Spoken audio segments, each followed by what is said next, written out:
बिहार के एक छोटे से गांव में सुरेश नाम का आदमी अपने परिवार के साथ रहता था। पत्नी गीता, बेटा रोहित और बेटी पायल। सुरेश मजदूरी करके घर चलाता था, लेकिन इतनी कमाई से बस 2 वक्त की रोटी ही मुश्किल से जुट पाती थी। बरसात के मौसम में छत टपकने लगती, सर्दियों में कपड़ों से हवा अंदर आ जाती और गर्मियों में धूप से घर तप जाता। गीता कई बार कहती, सुरेश, कब तक ऐसे जिएंगे? बच्चों का भविष्य भी अंधेरे में है।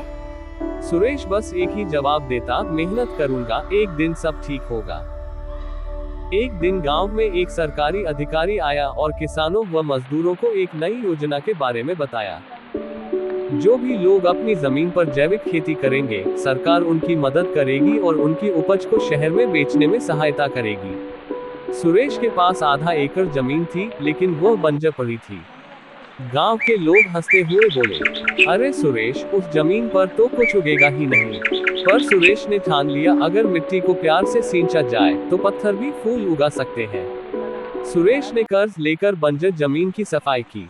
गोबर खाद, प्राकृतिक खाद और जैविक तरीकों से उसने मिट्टी को उपजाऊ बनाना शुरू किया। गीता और बच्चे भी रोज खेत में उसका साथ देते। गांव के लोग फिर भी कहते, ये पागलपन है, समय और पैसा दोनों बर्बाद हो जाएगा। लेकिन 3 महीने बाद खेत में हरी भरी सब्जियां और अनाज उगने लगे। सुरेश ने अपनी उपज गांव की मंडी में बेची, लेकिन दाम कम मिले।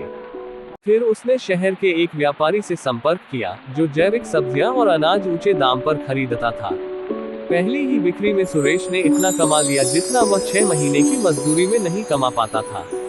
गीता की आंखों में आंसू आ गए। सुरेश, ये तो चमत्कार हो गया।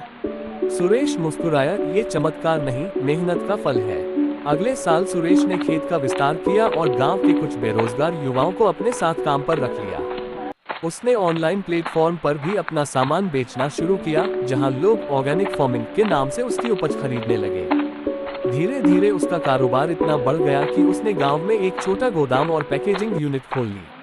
अब गांव के लोग, जो पहले उसका मजाक उड़ाते थे, उसके साथ काम करने के लिए कतार में खड़े थे। 5 साल में सुरेश का परिवार कच्चे घर से पक्के मकान में आ गया। बच्चों ने अच्छे स्कूल में पढ़ाई शुरू की और गांव में कई परिवार उसकी वजह से रोजगार पा गए। गांव के बुजुर्ग भी कहते, सुरेश ने सिर्फ अपना घर नहीं, पूरे गांव का भाग्य बदल दिया। सुरेश अक्सर कहता, अमीरी सिर्फ पैसों से नहीं, दिल से भी होती है।